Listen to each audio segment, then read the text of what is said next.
Residents in Newcastle, Kwazulu-Natal have been evacuated from their homes. This comes after heavy rains caused severe flooding in the area. Let's get more information from our senior reporter, Siphamandla Goke, who's on the ground there. Siphamandla, can you tell us what the situation is at the moment, how many people have been evacuated, where they're being evacuated to offer them some respite from the flooding that we can clearly see in the picture behind you? According to the Deputy Mayor of Newcastle Local Municipality, Mr. Twala, about 78 households and people have been evacuated. They are being given shelter to the nearby local community halls. It's not looking good in Newcastle, but luckily for now, no reports of any fatalities or loss of life, which is really a very good news. And it has just started to rain as we are starting this live interview. At least earlier on, it was much more better because the rain had stopped, but currently it has started to rain, and that will become as a concern to many business owners and residents of Newcastle, because it means whatever operations they were trying to undertake in terms of cleaning up, those will have to be halted. And also it's getting dark.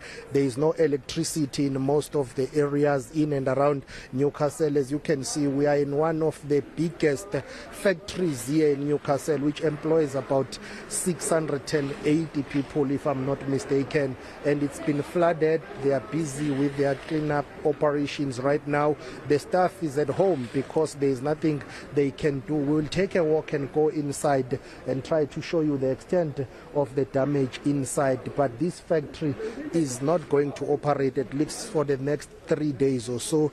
It's one of many businesses that are under siege basically here in Newcastle because of these floods that they've experienced later. So according to the locals and local authorities, it started raining about a week ago, but it's not heavy rains, but it's just that rain has been non-stop, and that has led to these floodings to the flooding that you see here happening in Newcastle. Earlier on, we went to a bus and taxi rank, and we saw that basically it's covered by water, and that has meant that any economic activity has been suspended in and around Newcastle. It's mainly the CBD of Newcastle that is affected, and the township of Osizweni is also affected, but some parts of the township, not the entire township. So this is the current situation here as business owners and residents are busy trying to rebuild their lives. They are busy trying to clean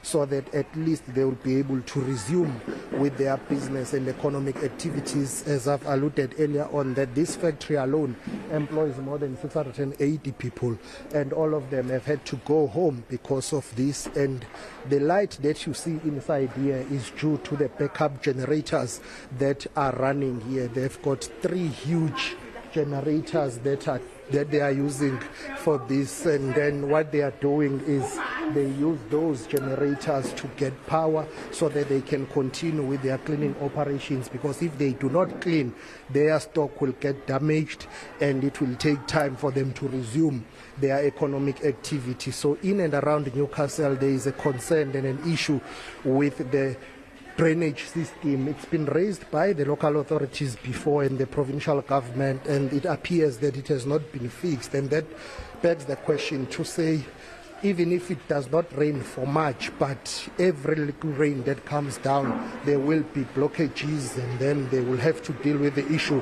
of flooding. And it would appear that in this case too, that is one of the main reasons that has led to flooding, particularly in and around the Newcastle CBD. So the provincial government has issued a warning that it's not only in Newcastle but in other parts of the northern part of the province there are floodings, and one of the biggest and popular Amarula festivals known as Umkhosi Womtai has had to be cancelled.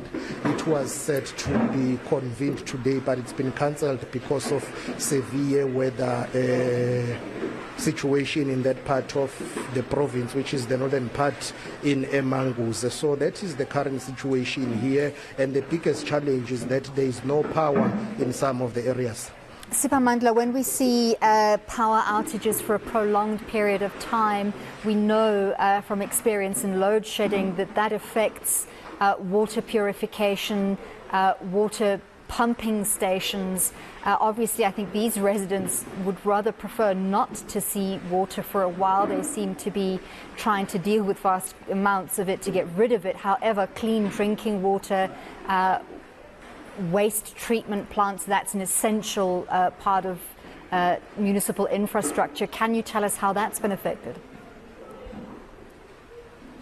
Indeed, because of these heavy rains here and the floods, some of the pipes, there have been some water bursts, and then some of the pipes that supply that water have been affected. In fact, just outside this factory where we are, there is fresh water that is coming out, and that is simply because there was a huge container that affected a pipe that supplies water, and now there is that water leak, which means people from around this area are not getting fresh water. And the municipality, according to the deputy mayor, Mr. Twala, said to me they are trying to restore that pipe to ensure that at least people are able to get fresh drinking water so that they will be able to continue with their lives, because two main challenges and urgent needs right now is the issue of fresh water and power, and those are the essentials that they need urgently to be able to continue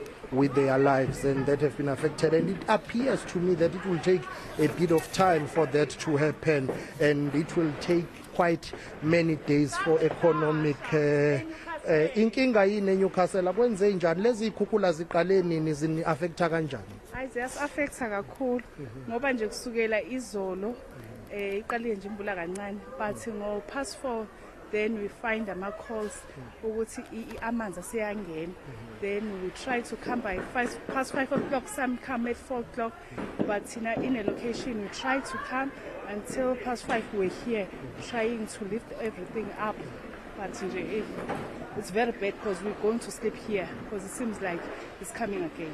Manicabanga nizosivula nini store? Okwamanje asinalo ulwazi ngoba fanele sikhipha wonke amanzi, and they say amanzi imvula iyaqhubeka ngo 8 o'clock, so kungenzeka because namhlanje they say 20 meters, so asazi. Usiphe igama nesibongo dadewethu. Thandi Joyce Khoza. Siyabonga kakhulu Mama Khathini. Thandi Khoza telling us that they will work through the night to try and clear up here so that at least they will be able to try and figure out when they are likely to resume with any economic activity here. But her main worry is that according to the South African Weather Services, there are projections of heavy rains coming down around 8 o'clock this evening, and that is the main and major concern, because should that happen, it simply means all this work here would be reversed, and that is not a good idea, or rather that is not a good situation for them. I'm not sure if my colleague Dokomane will be able to show you further up there is fresh water that is coming up. That pipe burst is as a result of a heavy container that was somewhere there.